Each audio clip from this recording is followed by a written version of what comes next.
For this example, we're going to find the 5-number summary of the given set, and we're going to draw a box and whisker plot. So first off, let's start off with determining what is included in a 5-number summary. So as the name suggests, there's 5 things that are included here, and those 5 things are, let me get a pen instead of a highlighter. Those 5 things are going to be our minimum, your smallest value in the set, quartile 1, quartile 2, quartile 3, and our maximum, which is our highest value. And those are the 5 things that are included in the 5-number summary. Now, hopefully by now you understand that in order to find quartile 1, quartile 2, and quartile 3, you have to find the median.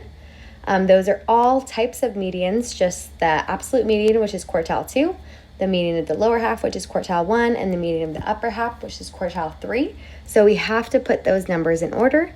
So let's go ahead and do so right now. So we have 5.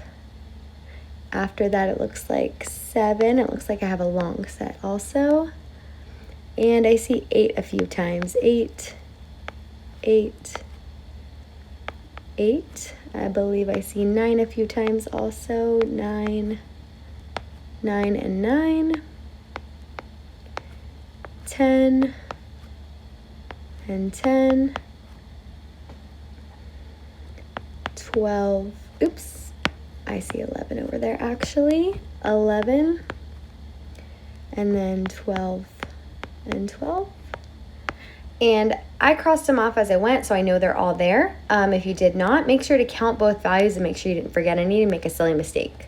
So now I'm going to count how many are in this set. 1, 2, 3, 4, 5, 6, 7, 8, 9, 10, 11, 12, 13.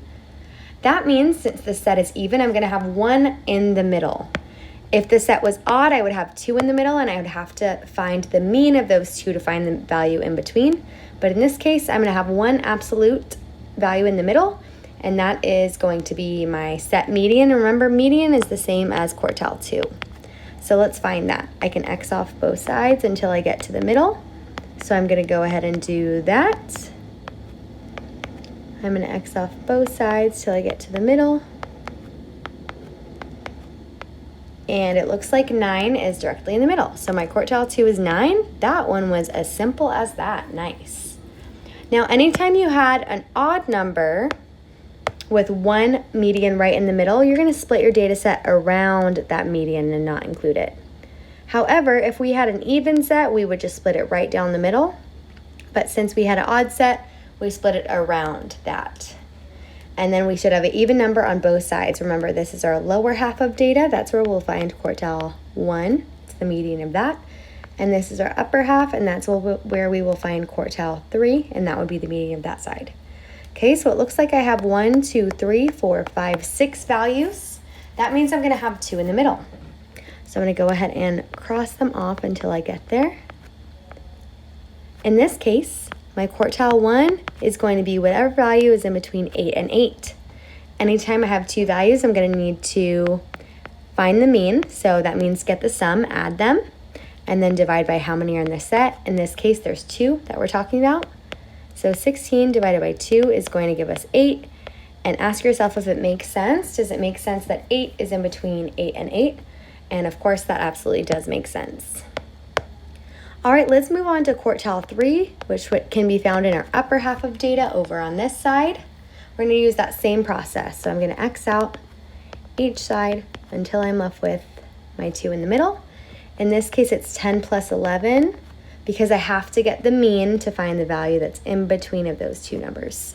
So 10 plus 11 is going to give me 21 divided by 2.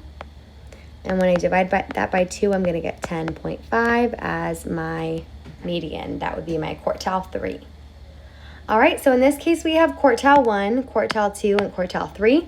The last 2 numbers we need for our 5-number summary are our minimum and our maximum. Those should be really easy to find.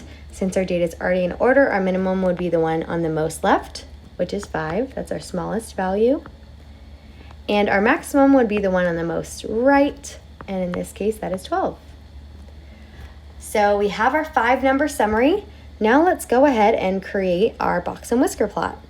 So the first thing you have to do there is create your scale. So make a line, and then from the data that you're given, you will determine what you want to go by. So in this case, our data only ranges from 5 to 12. That's only a difference of 7 values. So I'm just going to go by ones here since it's such a small range of data.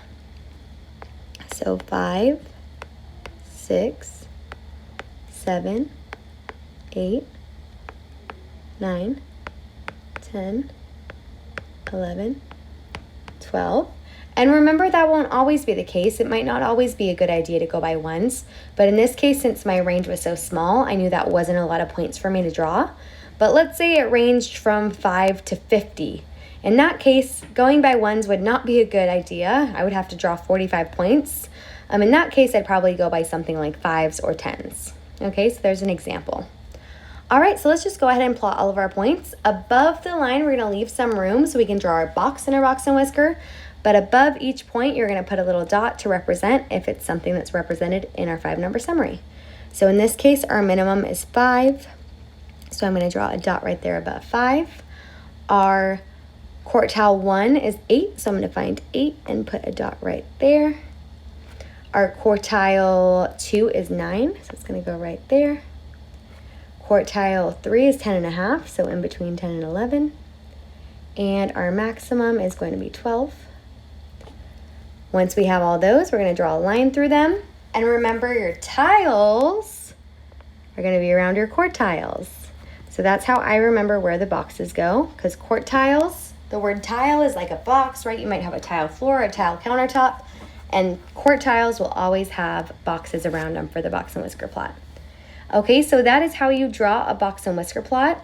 I'm going to go one more step further and tell you a little bit about analyzing one. So hopefully by now from the lessons, you know that from one dot to the next represents 25%. So a box and whisker plot separates our data into 4 equal parts. It might not look equal from the box and whisker plot, but the reason it is equal is that it's according to our data set. So this would be 25% of the data given. This part would be 25% of the data given as well. So would this part, and so would this part. And remember, the reason they don't look equal is because it's according to the data given. So the data spread might not be equal. A lot of times our data spread isn't equal, but those each represent 25%. And I'm going to just write what the values are underneath as well. Our minimum was 5. Our Q1 was 8. Q2 was 9. This one was 10.5. And this one was 12. So in this case, the data represented quiz scores. So if I was a teacher trying to analyze this, and I was trying to determine how my class did, so let's say I said, what percent of the class earned a 10.5 or greater on their quiz? So in this case, I know that that would go from quartile 3 to the max, and I would know that that would be 25%. So 25% earned a 10.5 or greater. Let's say I wanted to know what students earned a 9 or below on their quiz. So if I said what percent of students earned a 9 or below, in that case, that would take into account this data, and that would give us 50% because we would add those two 25s together. Okay, so just wanted to help you understand that.